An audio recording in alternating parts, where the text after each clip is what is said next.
Update muna nga tayo sa mundo ng basketball sa Gilas Pilipinas.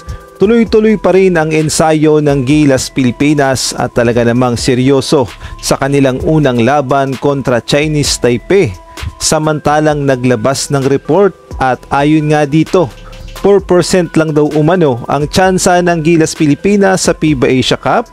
Ngunit bago nga tayo magpatuloy, pakipindot naman ang like, subscribe at ang notification bell para updated ka sa susunod kong i-upload. Pakipollow na rin ang aking Facebook page na Pinoy Viral Sports Official. Maraming salamat.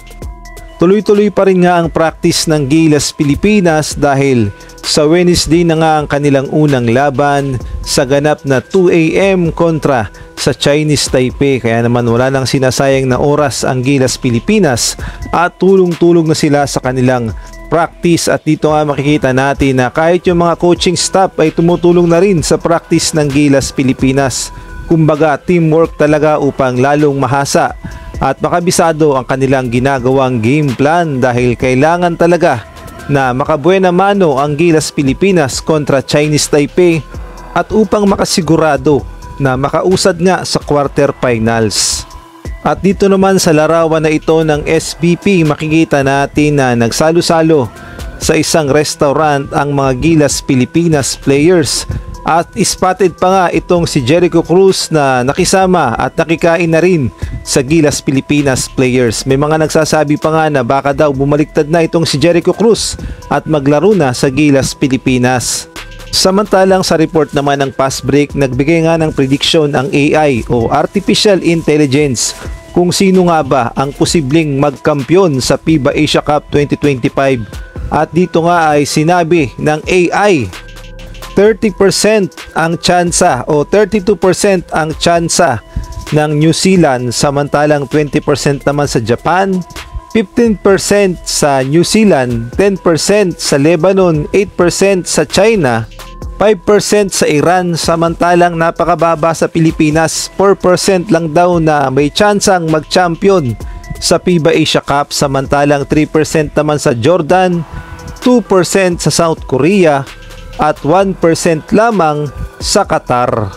At ang prediction na ito ay nanggaling sa AI na ChatGPT. So lumalabas na number 1 talaga itong Australia kahit ang AI ay nagsasabing sila ang magcha-champion. Ngunit alam nating lahat na bilog ang bola at hindi natin masabi. Malay natin, Gilas Pilipinas pala ang mag-champion. Kung atin kasing babalikan ang mga naging laban ng Gilas Pilipinas, halimbawa na lamang 2011 4th place, 2013 2nd place, 2015 2nd place, 2017 7th place, at 2022 ito na ang pinaka-lowest 9th place. At take note, nung 2013 silver nga tayo dyan, tapos nasundan nung 2015 silver pa rin tayo. Kaya naman mahirap talagang hulaan at mahirap ding paniwalaan ang sinasabi ng ChatGPT na 4% lang ang tsansa ng Gilas dahil unang-una hindi pa nagsisimula ang laban, pangalawa bilog ang bola. Kaya naman mahirap talagang hulaan ang posibleng maging kapalaran ng Gilas Pilipinas. Samantalang sa kuha naman na video ni Coach Sean Chambers, makikita nga natin na napakalaki pala talaga ng venue ng magiging laban ng Gilas Pilipinas kontra Chinese Taipei. At hindi ko lang alam kung ilang seating capacity to o mas malaki ba to sa ating arena, sa SM MOA Arena o kaya naman sa Smart Araneta. Dito nga gaganapin ang laban ng Gilas Pilipinas.